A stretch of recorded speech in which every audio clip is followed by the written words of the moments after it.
Hi hello నమస్తే welcome to our channel. నేను మీ సిరి. ఈరోజు మనం చెప్పుకోబోయే కదా మిసెస్ అగస్త్య. కథలోకి వెళ్ళే ముందు వీడియోని లైక్ చేసి హైప్ చేయడం మర్చిపోకండి. పార్ట్ 201. ఇక వెళ్దామా కథలోకి. హిస్టీరియా పేషెంట్ లాగా అరవసాగింది రచన. ఆమె గట్టిగా ఏడుస్తుంటే అతనికి కాసేపు మతిపోయినట్టే అనిపించింది.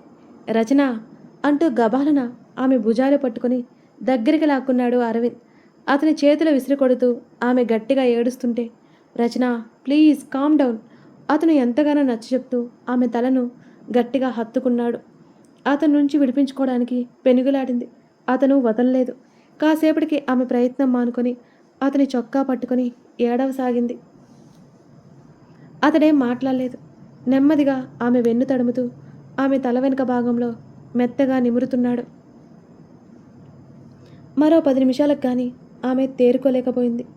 తను ఎక్కడుందో గమనించుకుని గబాల్న అతని చేతులు దూరం జరిపి వెనక్కి సర్దుకుంది. నన్ను వదిలేయండి ప్లీజ్, ఆమె కళ్ళు తుడుచుకుంటూ చెప్పింది. రచన ప్లీజ్, ముందు ఇది తీసుకో అంటూ వాటర్ బాటిల్ అందించాడు. ఆమె తల అడ్డంగా ఊపింది. అతను బలవంతంగా ఆమె చేతుల్లో పెట్టాడు. తాగి మౌనంగా తిరిగి ఇచ్చేసింది. అతను కాసేపు ఏం మాట్లాడలేదు. చేతులు చూసుకుంటూ తల కిందకి దించుకుంది రచన. ఇప్పుడు చెప్పు, అసలేమైంది? అరవింద్ నెమ్మదిగా అడిగాడు. ఆమె మాట్లాడలేదు. రచన, నువ్వు చెప్పేదాన్ని బట్టి నిన్ను వదిలేయాలా లేదా అని నేను డిసైడ్ అవుతాను. లేకపోతే నా ప్రేమ నిన్ను ఎప్పుడూ ఇబ్బంది పెడుతూనే ఉంటుంది. మరి ఆలోచించుకో అన్నట్టు అతని మాటలకు అతని వైపు తలతిప్పు చూసింది రచన. చెప్పు, అసలు ఏమైంది అని మళ్ళీ అడిగాడు. మా అమ్మ మోసపోయిందని ఆమె చెప్పగానే అయోమయంగా చూశాడు అరవింద్. నువ్వు చెప్తున్నది నాకు అర్థం కావడం లేదు రచన. ఏం జరిగింది అసలు? దానికి నువ్వు నన్ను వద్దనుకోవడానికి కారణం ఏంటి? ఆమె చేతి మీద చేయి వేసి అరవింద్ అడిగాడు. ఆమె మళ్ళీ ఎమోషనల్ అయిపోతుందామనని అతని కంగారు. మా నాన్నగారు డబ్బున్న వ్యక్తి. ప్రేమ పెళ్లి చేసుకున్నారు అమ్మని. ఆ తర్వాత అమ్మని వదిలేశాడు.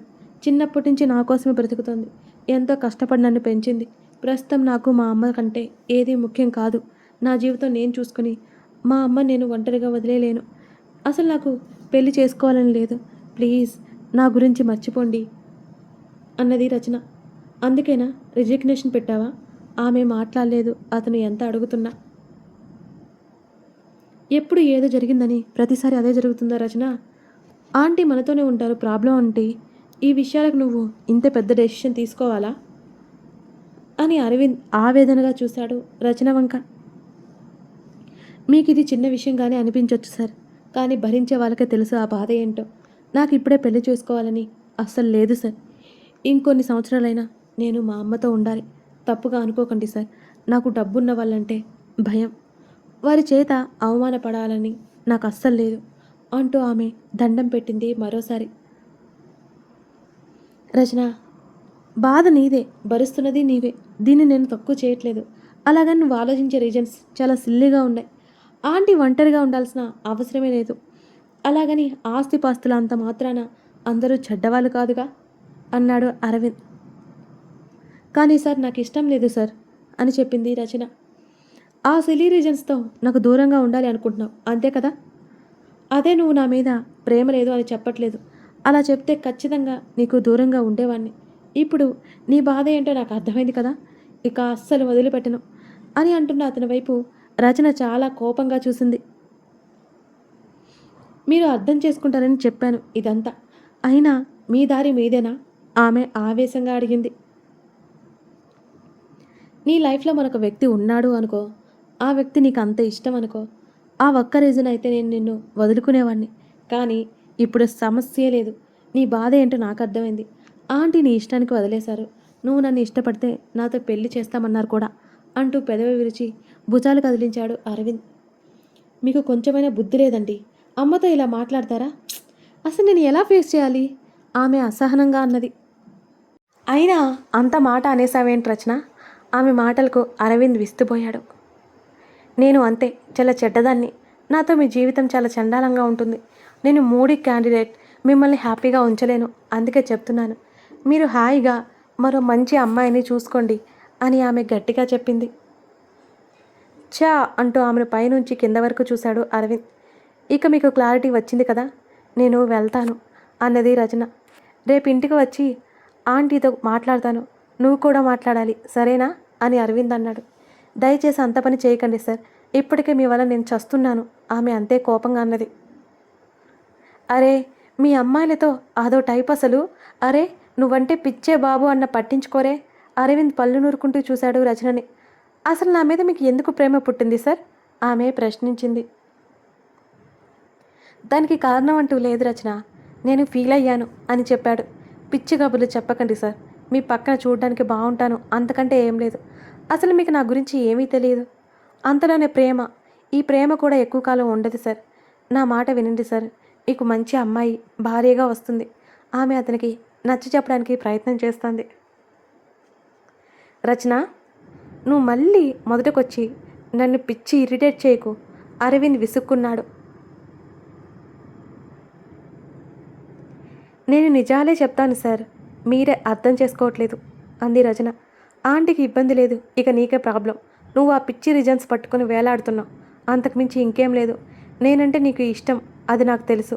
ఇక తెలియాల్సిందే నీకే.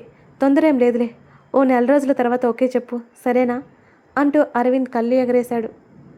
మళ్ళీ అక్కడికే వస్తున్నా. అతని తీరుకు ఏం చెప్పాలో అర్థం కాలేదు రచనకి. ఇంత చెప్పినా వినడేంటి? ఇప్పుడైతే ఇక్కడి నుంచి తప్పించుకోవాలి అనుకుంది రచన.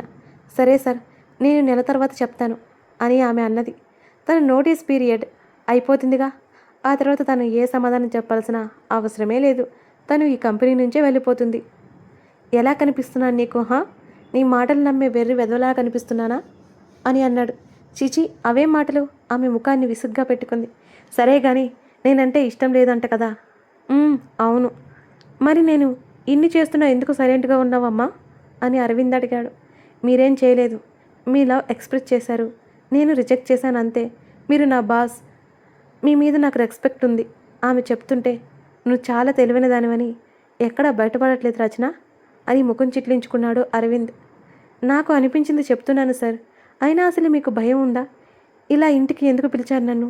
నేను వెళ్ళిపోవాలి. ఆమె సీరియస్గా చూసింది. ఇది ఇల్లు కాదు, గెస్ట్ హౌస్ అన్నాడు. చూసారా, మీ ఇంటికి తీసుకెళ్లే ధైర్యం లేదు, గెస్ట్ హౌస్కి పిలిపించారు. ప్రేమ అంటే ఇదే సార్, ఇలాగే ఉంటుంది. తల్లిదండ్రులకు భయపడుతూ వాళ్ళకి బాధనిచ్చి ఇప్పుడు ఇదంతా మనకెందుకు చెప్పండి? మీ అమ్మగారు నాన్నగారు చూసినా సంబంధం చేసుకోండి సార్ అని ఉచిత సలహా పడేసింది రచన. ఛా, ఇంకా చెప్పలేదని నేను ఇలాగే ఉండిపోయాను వెటకారంగా అన్నాడు అరవింద్. అంతకుముందు కంటే తనతో చాలా ఫ్రీగా మాట్లాడడం అతను గమనించాడు, కానీ అది నిరూపించాలి అని అనుకోలేదు. మళ్ళీ ఆమె నోరు కుట్టేసుకుంటుంది, కట్టేసుకుంటుంది అనే భయం అతనికి. నా మాట వినండి సార్, మీ అమ్మా నాన్నలను బాధ పెట్టకండి. ఓ పేదింటి అమ్మాయిని పెళ్లి చేసుకుంటాను అంటే ఏ తల్లిదండ్రులు ఒప్పుకోరు సార్. అలాగే ఊరు పేరు కులం లేని నాలాంటి అమ్మాయిని పేరెంట్స్ అస్సలే ఒప్పుకోరు. ఇదంతా మనకు అవసరమా చెప్పండి సార్? ఆమె నవ్వుతూ అన్నది. ఆమె కళ్ళల్లో విరక్తి అతనికి స్పష్టంగా కనిపిస్తోంది. రచన అంటూ ఆమె చేతిని పట్టుకుని దగ్గరికి లాక్కున్నాడు అరవింద్. Sir please. అతనంత దగ్గరగా ఉండటంతో ఆమె అదిరిపడింది. ఆమె పెదవుల మీద చూపుడు వేలు పెట్టి మరొక చెయ్యి ఆమె తల వెనుక వేశాడు. ఇరువురి మధ్య 2 చేతులు అడ్డుపెట్టింది రచన. పిచ్చి పిచ్చిగా మాట్లాడి నాకు కోపం తెప్పించకు రచన. నేను చాలా కోపిష్టివాణ్ణి. నువ్వు ఎందులోనూ తక్కువ కాదు. నువ్వు తక్కువ చేసుకోవడం కూడా నేను చూడలేను అని అంటున్నా. ఈసారి అతని స్వరం చిన్నగా వచ్చినా చాలా తీక్షణంగా వచ్చింది. ఆమె ఏం మాట్లాడాలో అర్థం కానట్టు కోపంగా ఉన్న అతని కళ్ళల్లోకి చూసింది. అతనికి అంత దగ్గరగా ఉండడంతో ఆమె గుండె వేగం విపరీతంగా కొట్టుకోసాగింది. నన్ను కాదనుకోవడానికి నీకు చాలా కారణాలున్నాయి. ఆ కారణాలన్నీ బయట పెట్టేశావు రచన. ఇన్ని చెప్పినా నువ్వు ప్రేమ లేదని గట్టిగా చెప్పలేకపోయావు. ఈ విషయం నాకు స్పష్టంగా తెలుస్తోంది. నువ్వు ఎన్ని చేసినా నిన్ను వదిలిపెట్టను. నా తల్లిదండ్రులు నా మాట కాదని అనరు. నీ తల్లి నీ సంతోషాన్ని కాదు అనదు. ఇంకా పిచ్చి పిచ్చి కారణాలతో ఎందుకు మన అందమైన భవిష్యత్తుని పాడు చేస్తున్నావు? మరింత లోతైన స్వరంతో అతను మరింత తీక్షణంగా ఆమె కళ్ళల్లోకి చూస్తూ చెప్తుంటే ఆమె రెప్ప వేయడం మరిచి చూస్తోంది అతన్ని. నేనంటే ఇష్టం లేకుండా నువ్వు ఇక్కడ వరకు రావు. కనీసం ఎవరిని పట్టించుకొని నువ్వు నేనంటే ఏమాత్రం ఇష్టం లేకుండా నా వైపు చూడవు. ఎవరితోని ఉండని నువ్వు ఏమాత్రం ఇష్టం లేకుండా నాతో ఒంటరిగా ప్రయాణం చేయవు. పరాయి వ్యక్తిని ముట్టుకోవడానికి ఇష్టపడని నువ్వు నాకు ఏదో జరిగిందని నా కోసం సేవలు చేయవు. నేనంటే ఇష్టం లేని నువ్వు నా కోసం ఏడవ్వు. నీకు నేనంటే ఇష్టం ఉంది అని చెప్పడానికి ఇన్ని కారణాలు ఉన్నాయి రచన. నీకు నేను నచ్చలేదు అని చెప్పడానికి నీ దగ్గర ఉన్న కారణం నా డబ్బు. ఇదంతా నాకు అర్థమైంది. అమ్మ నాన్నలను ఒప్పించి ఆంటీతో మాట్లాడదాను. అలాగే నా లైఫ్లో ఉండే ఏకైక వ్యక్తివి నువ్వే. ఉన్నది కూడా నువ్వే. కంగారు పడకు. మరో స్త్రీ నా జీవితంలోకి రాదు అని మరి కాస్త ముఖాన్ని దగ్గరికి తీసుకెళ్లడంతో ఆమె కనురెప్పలు రెపరెపలాడాయి. ఆ రోజు కోపంతో ముద్దు పెట్టేసుకున్నాను, కానీ పిచ్చి పట్టింది తెలుసా?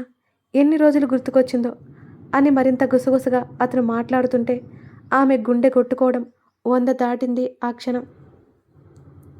నువ్వు అనుకుంటున్నట్టు నా పక్కన బాగుంటావని నిన్ను పెళ్లి చేసుకోవాలి అనుకోవట్లేదు రచన. నువ్వుంటే నా మనసు బాగుంటుంది. నీకు తెలియట్లేదు. నువ్వు ఎందుకో నాకు చాలా ఇష్టం. నాతోనే ఉంచుకోవాలి అనిపించేంత ఇష్టం. నాతోనే ఉండిపోవాలి నువ్వు. ఎప్పటికీ నాతోనే ఉండిపోవాలి అంటే నేను చేయాల్సింది ఒకటే. అది నీ ప్రేమని సొంతం చేసుకోవడం. ఆల్రెడీ నీ ప్రేమ ఆప్యాయత అని బోల్డన్నిసార్లు చూశాను. ఇక నేను ఈ దూరం భరించలేను. నిన్ను పెళ్లి చేసుకోవాలి, చేసుకుంటాను కూడా అని మరోసారి చెప్పి ఆమె చెవి దగ్గరికి వంగాడు. ఈసారి నా వైపు చూస్తున్న ప్రతిసారి నీ కళ్ళల్లో ఒకలాంటి ఇష్టం నాకు తెలుస్తోంది రచన. నీ నేచర్ని బట్టి చూస్తే నీకు ఎంత నచ్చానో నాకు అర్థమవుతుంది. మాటలు చెప్పడం, బ్రతిమాలడం ఇవన్నీ చేత కాదు నాకు. కానీ నేను మనస్ఫూర్తిగా చెప్తున్నాను. నా జీవితాంతం నువ్వు కావాలి రచన అంటూ చప్పున ఆమె వైపుకు తిరిగి ఆమె పెదవుల మీద ఉన్న తన వేలిని తప్పించి ఆమె పెదవులని ముద్దాడాడు అరవింద్. అక్కడ ఏమి జరుగుతుందో అర్థమవగానే ఆమె కనులు బాతుగుడ్లంతా అయ్యాయి.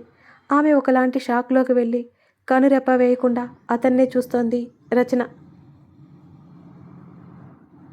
ఆశ్చర్యంతో ఊగిసలాడుతున్న ఆమె మనసు అతని ముద్దుకి పరవశం చెందినట్లు కనులు మూసేసి అనుభూతి చెందమని ఓ సలహా ఇచ్చినట్లు ఆమె కనులు నెమ్మదిగా మూసుకున్నాయి. ఎంతో మెత్తగా అతను ముద్దు పెట్టుకుంటుంటే ఆమె చేతులు అతని చొక్కాని మరింత గట్టిగా పట్టుకున్నాయి. ఆమె నుంచి వచ్చిన ఆ చర్యకి అతను సంతోషంతో ఉక్కిరి బిక్కిరయ్యాడు కాసేపు. ఆమె పెదవులని మార్చి మార్చి మెత్తగా అతను ముద్దాడుతుంటే ఊపిరి తీసుకోలేక అవస్థలు పడుతూ అతని భుజాలను గుచ్చి పట్టుకుంది రచన. ఆమె శరీరం స్పర్శాహీనంగా మారిపోయినట్లు అనిపిస్తోంది అతని పెదవుల దాటికి. మెల్లిగా ఆమె కళ్ళల్లో నీళ్లు అతని గడ్డానికి తాకాయి. అతను ఆమెను చూశాడు. ఆమె కళ్ళు మూసుకునే ఉంది. అతను కొంచెం తల వెనక్కి తీసుకొని ఆమె నుదుటిన ముద్దు పెట్టుకున్నాడు. రచన అతను పిలవగానే కళ్ళెత్తి చూసి అతని చెంప చెల్లుమనిపించింది. అరవింద్ ఏమాత్రం తొనకలేదు. మరుక్షణం ఆమె చేతుల్లో ముఖం దాచుకుంది. అతను మరోసారి పిలుస్తూ ఆమె భుజాల మీదుగా చేతులు పోనిచ్చాడు. నెమ్మదిగా ఆమెను తన వైపుకి లాక్కున్నాడు. గబుక్కున తన చేతులతో అతన్ని నెట్టివేసింది. అరవింద్ మళ్ళీ ఆమెను దగ్గరికి లాక్కున్నాడు. అతని చొక్కా కాలర్ని 2 చేతులతో గట్టిగా పట్టుకుంది రచన. ఎందుకు ఇలా చేస్తున్నారు మీరు? నన్ను బలహీనరాలని ఎందుకు చేస్తున్నారు? అలా చేయకండి అంటూ ఆమె ఏడుస్తూ అతని ఛాతీ దగ్గర నుదురు ఆనించింది. అతని చేతులు ఆమె వీపుని అల్లుకున్నాయి. ఇంకా నేనంటే ఇష్టం లేదని అబద్ధం చెప్పుకో అని చెప్తూనే ఆమె తల మీద ముద్దు పెట్టుకున్నాడు అరవింద్. ఆమె ఏడుపు ఆపలేదు. ఎందుకు వచ్చారు నా లైఫ్లోకి? ఆమె ఏడుస్తూ అడిగింది. నా కోసం అని అంటున్న అతని సమాధానానికి వెంటనే అతన్ని నెట్టివేసింది రచన. ఆమె కళ్ళు తుడుచుకుంటూ అతని వైపు బేలగా చూసింది. నేను వెళ్తున్నాను. రచన పైకి లేచింది. నేను వస్తాను అతను అనగానే చురుగ్గా ఓ చూపు చూసింది రచన. వెంటనే తన బ్యాగ్ తీసుకొని తలుపు దగ్గరికి నడిచింది. అరవింద్ ఆమెను అనుసరించాడు. మరోసారి ఆమె కళ్ళు తుడుచుకుంది. ఆమె గుండె విపరీతమైన వేగంతో కొట్టుకోసాగింది. ఆమె చేతులు ఇంకా సన్నగా వణుకుతూనే ఉన్నాయి. అతను తన వెంట వస్తున్నట్టు అర్థమైంది రచనకి. ఆమె వెంటనే క్యాబ్ బుక్ చేసుకుంటుంటే ఫోన్ లాక్కున్నాడు అరవింద్. అతను ఎవరికో కాల్ చేయగా క్షణాల్లో కారు అతని ముందుకు వచ్చి ఆగింది. నా ఫోన్ ఇవ్వండి. రచన సీరియస్గా చూసింది. ఆమెను పట్టించుకోలేదు అతను. డ్రైవర్ అతనికి కీస్ ఇచ్చి అక్కడి నుంచి వెళ్ళిపోయాడు. ప్లీజ్ నా ఫోన్ ఇవ్వండి, లేకపోతే నడిచి వెళ్ళిపోతాను రచన బెదిరించింది. ఇవ్వను, ఎక్కు. డోర్ తీసి అడిగాడు అరవింద్. ఆమె అతన్ని దాటి వెళ్ళిపోతుంటే ఆమె చేతిని పట్టుకుని కారు సీట్లో తోశాడు అరవింద్. ఆమె దిగాలి అనుకునేసరికి అతను డోర్ లాక్ చేశాడు. తీరిగ్గా డ్రైవర్తో మాట్లాడి అతను కారులో కూర్చున్నాడు. ఆమె ముఖం తిప్పుకొని బయటికి చూడసాగింది. ఫోన్ని ఆమె ఒడిలో వేశాడు అరవింద్. ఆమె అటు తిప్పుకొని ఉండడం, ఆమె జుత్తు ముందుకు పడ్డం, ఆమె ముఖంలో భావాలు అతనికి కనిపించకుండా చేశాయి. తొందరపడ్డానా అనే ఆలోచన వచ్చినా అది ఎక్కువసేపు నిలబడలేదు అరవింద్కి. ఆమె కళ్ళల్లో ఎన్నోసార్లు ఇష్టం చూశాడు అతను. ఇప్పటికీ కూడా ఆమె ప్రవర్తన చూస్తుంటే ఆమె తనకి దూరంగా ఉండడానికి కారణం తనంటే ఇష్టం లేక కాదు. ఆమెను వేధిస్తున్న ఆమె తల్లి జీవితం, తండ్రి లేని పిల్లలుగా బ్రతుకుతున్న ఆమె ఆ లోపల ఆవేదన అనే విషయం అతనికి అర్థమైంది. ఆమె ఇంటి ముందు కారు ఆపగానే మరోసారి గట్టిగా కళ్ళు తుడుచుకుని డోర్ ఓపెన్ చేయడానికి ట్రై చేసినా అది రాకపోవడంతో అరవింద్ వైపు చూస్తుంది రచన. కథ కొనసాగుతుంది. ఇదన్నమాట విషయం. ఈరోజు ఎపిసోడ్ మీకు ఎలా అనిపించింది? అరవింద్ కరెక్టా, రచన కరెక్టా? మీకు ఎవరు కరెక్ట్ అనిపించారో తప్పకుండా కామెంట్ చేయండి. చెప్పడం మర్చిపోయాను, నిన్న 200 ఎపిసోడ్స్ దాటేశాయన్నమాట. మిస్సెస్ అగస్త్య, ఈ కథని ఆదరిస్తున్న ప్రతి ఒక్కరికి మనస్ఫూర్తిగా ధన్యవాదాలు తెలుపుకుంటున్నాను. Thank you for watching this video. మళ్ళీ కలుద్దాం.